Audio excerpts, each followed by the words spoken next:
Lebanon और Syria में pager attack से 3000 लोग घायल हो गए हैं और 11 लोगों की मौत हुई है।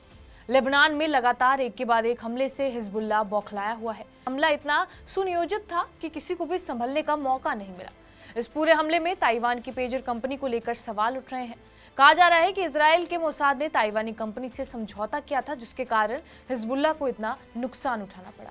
द न्यूयॉर्क टाइम्स की रिपोर्ट में अधिकारियों के हवाले से बताया गया कि हिजबुल्लाह ने ताइवान में गोल्ड अपोलो को पेजर का ऑर्डर दिया था, लेकिन इन पेजर्स के लेबनान पहुंचने से पहले ही इसमें विस्फोट प्लान कर दिए गए।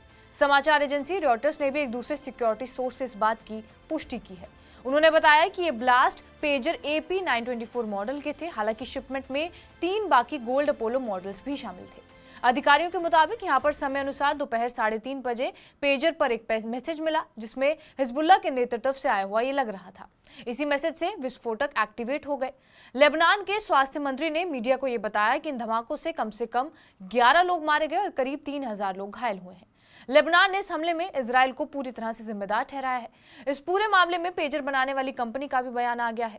ताइवान की गोल्ड अपोलो कंपनी के फाउंडर और चेयरमैन सू चिंगक्वांग ने कहा कि जिन प्रोडक्ट में ब्लास्ट हुआ वो हमारे नहीं थे और उन प्रोडक्ट के लिए सिर्फ हमारे ब्रांड के नाम का इस्तेमाल किया गया है। ये जिम्मेदार कंपनी है, लेकिन ये घटना बहुत शर्मनाक है। उन्होंने कहा कि हमारी कंपनी ने इन पेजर्स को नहीं बनाया था। इन पेजर्स को यूरोप की एक कंपनी ने बनाया था। इस कंपनी के पास हमारी कंपनी का ब्रांड इस्तेमाल करने का अधिकार है। हालांकि उन्होंने इस कंपनी का नाम नहीं बताया जिसने इस पेजर्स को तैयार किया था। लेबनान की राजधानी बैरूत और दक्षिणी लेबनान के कई इलाकों में, विशेष रूप से पूर्वी बेका वैली में स्थानीय समय अनुसार दोपहर 3:30 बजे पेजर में सीरियल ब्लास्ट होना शुरू हुए। इन इलाकों को हिजबुल्लाह का गढ़ माना जाता है। ये ब्लास्ट लगभग 1 घंटे तक होते रहे। दानिया इलाके के स्थानीय इलाकों के लोगों का कहना यह है कि उन्होंने लगभग 1 घंटे तक ब्लास्ट की आवाजें सुनी है।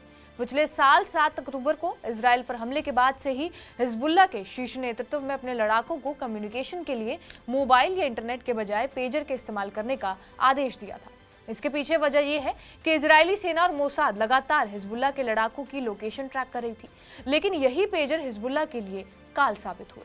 बहरहाल, आपका इस खबर पर क्या कुछ कहना है, हमें कमेंट बॉक्स में जरूर बताएं। बाकी देश और दुनिया की तमाम बड़ी खबरों के लिए बने रहे हमारे साथ TV9 डिजिटल पर।